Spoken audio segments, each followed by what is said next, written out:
finally on the last section of the C-Moorings, the vessels closest to the harbour mouth, and yeah, probably should have done this first because I've had more requests requests for video on this section. So Gulliver, your vessel's sitting really nicely. I've had no issues. She's very lucky she doesn't have a sense of smell, because this is where the cormorants spend a lot of time and it's quite hideous. But yeah, she's fine. Line's all good.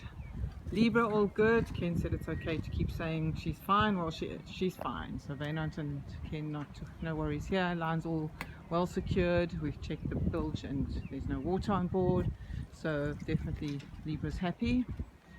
Jumbo's also happy. No issues there at all. She's been quite fine.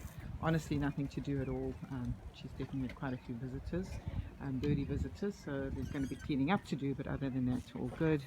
Tam resting well after her long journey. Her boom was swinging around a dash the other day, so I secured that, and the cover started to come loose in the southeaster, and managed to secure that, so all good right now. Eve is fine, sitting pretty. She's all good. She's had lots of visitors. Seems to be a popular spot for meeting, and yeah, definitely going to have some cleaning up to do there. So yeah, Johan and Jonathan, we just tightened the breast line across to the other finger to make sure that she stays completely off the mooring, and she's been sitting absolutely perfectly. These two babies have had some social distancing issues. So first of all, there's a line mic that was about to break on Second Love, and you'll find that one of these is the lines that I took from Brendan's mooring. So that's been working absolutely fine and kept her well secured since then.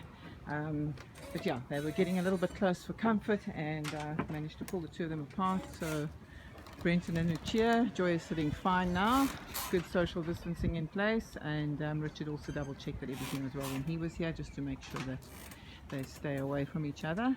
So they're all good. The one buoy or fender filled with water and is now marking our broken finger.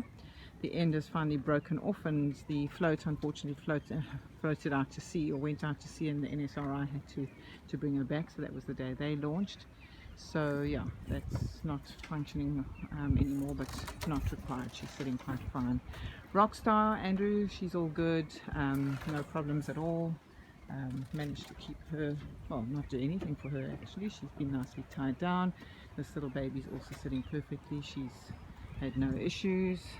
Tailwalker, one or two lines just slightly tightened, but honestly not much at all. She's been fine sitting as she usually does.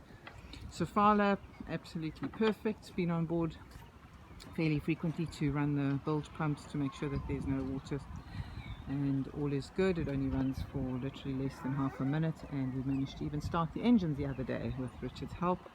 So she's good, Richard, and yeah, very nicely secured. Peter, your baby's fine, as I mentioned in a WhatsApp. This one press stud doesn't want to stay in place. Only one giving me grief. I do put it back every now and then, but she seems to pop off. But other than that, the rest of the covers are in place, and she's sitting perfectly, no issues against the mooring or anything, so she's fine. And I'll push the press stud back into place, but it doesn't stay for very long. Full Bergwind is sitting fine. She's all good, well secured. Obviously no problems there. And Mark, I'm sure Plain Sailing would love to get out for a sail, but she's sitting quite peacefully and happily, and honestly haven't had to do a thing, so she's been perfectly secured and she's ready and waiting whenever you're allowed back. And finally Aram, been on board a few times to make sure she's not taking on water, and she's absolutely fine. So Andre, keeping an eye on your baby for you, and she is honestly doing fine. So that's the sea, is now just Crooke's Corner, and there are a few vessels there, not too many, but that's the last of the sea.